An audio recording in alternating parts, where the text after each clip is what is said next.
I like these shoes because I don't have to lower the mic when I get up here. I feel tall.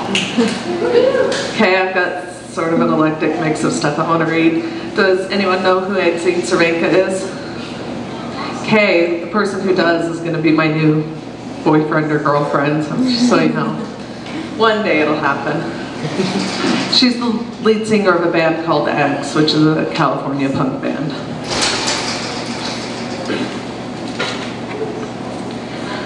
Perfect world. They were perfect for each other. They kept a little jar of guitar picks and rose petals next to the bed. When they weren't feeling exactly the same, they were feeling different, and that was interesting too.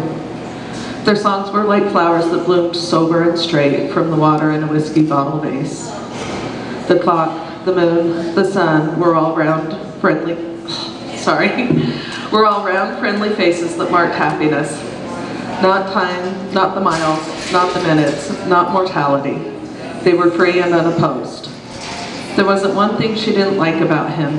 He had never made a complaint against her habits. Already a month had passed and they still loved each other. She woke up this morning and the first thing her eyes landed on was one of his shoes. She felt funny. She didn't know why. She wondered, does it bother me where it is, in the middle of the floor? Where's the other one?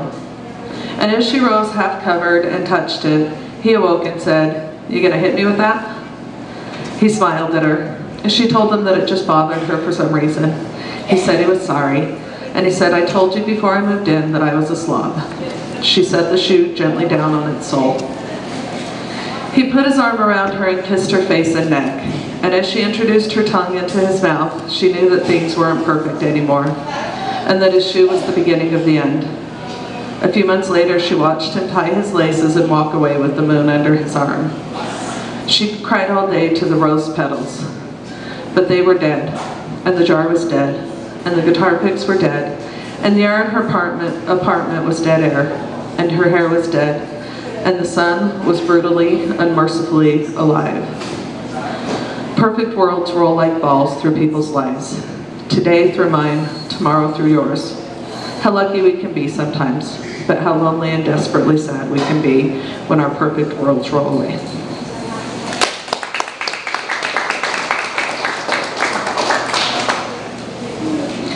And I wanted to read something by Langston Hughes. I've been reading a lot of his stuff, and he's awesome. So this one is called Demand. Listen, dear dream of utter aliveness, touching my body of utter death. Tell me, oh quickly, dream of aliveness, the flaming source of your bright breath. Tell me, oh dream of utter aliveness, knowing so well the wind and the sun. Where is this light your eyes see forever, and what is the wind you touch when you run?